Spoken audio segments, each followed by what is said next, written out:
अपनी आवश्यकता के अनुसार जितना हमारा मसाला है उसके हिसाब से हमने ऑयल सरसों का डाल दिया है। ऑयल में ही हमेशा सारी सब्जियां बनानी चाहिए, उससे और अच्छा टेस्ट भी आता है और अच्छा होता है हेल्थ के लिए भी।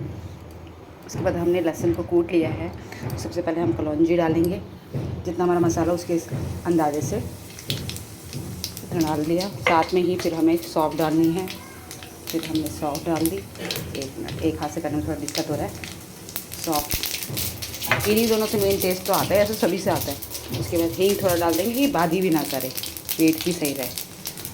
वैसे तो मोस्टली सभी खाने में हींग डालना ज़रूरी होता है, थोड़ा सा डाल दो पिंच भर। और मैंने जो लहसुन था उसको मैंने ग्रेट कर लिया है। आप चाहे घिस लीजिए, ग्रेटिंग कर लीजिए, जैसा करना कर लीजिए। हल्का सा बस सौंध से इतनी टेस्टी खुशबू आ रही है, ऐसा लग रहा है ऐसे ही खा जाओ। दैन इसके बाद हम इसमें हल्दी सी 1 चम्मच के हिसाब से हल्दी डालेंगे। अपने अंदाजे से डाल सकते हैं आप, मसाले के हिसाब से डाल दिए। हल्का सा बस धीम, बिल्कुल आँच को बिल्कुल स्लो रखना है, नहीं तो जल जाएगा मसाला। अब हमारा हल्का सा हो गया। उसके बाद हम ये सारे मसाले जो प्याज का है और मिर्ची का है वो डाल देंगे।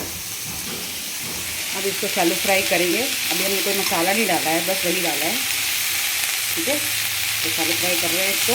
जब थोड़ा सा लाइट ब्राउन हो जाएगा उसके बाद हम ये सारे जो बाकी मसाले हैं वो डालेंगे।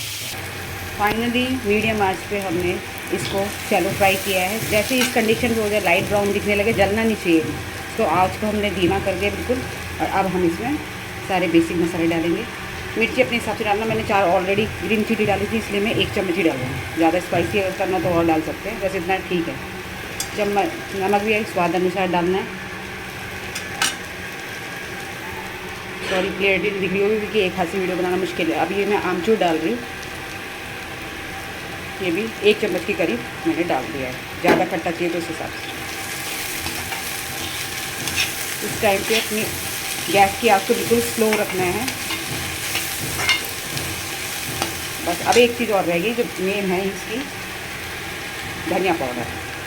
ये आप कम से कम 2-2.5 चम्मच भी डाल सकते हैं, इतने आधे किलो के मसाले के हिसाब से। मसाला जितना उस हिसाब से डालिए। यकीन मानिए अगर आप इस मेथड से बनाएंगे,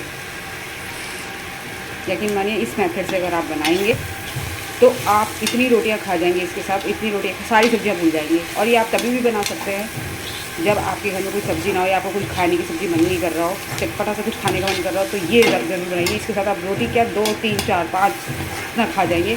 एक बार मेरे कहने पे, एक बार मेरे ट्रस्ट करने पे, एक बार मैं इस पर ट्रस्ट करके ये वाला मसाला इस मेथड से बनाइए।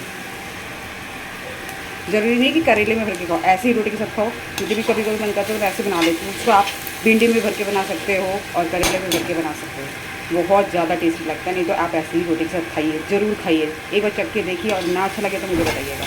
अब इसको बस 5 से 10 मिनट ऐसे ही धीमी आंच पे चलाते रहना है। ये मसाला रेडी है, फिर हम इसको स्टफ़ कर सकते हैं।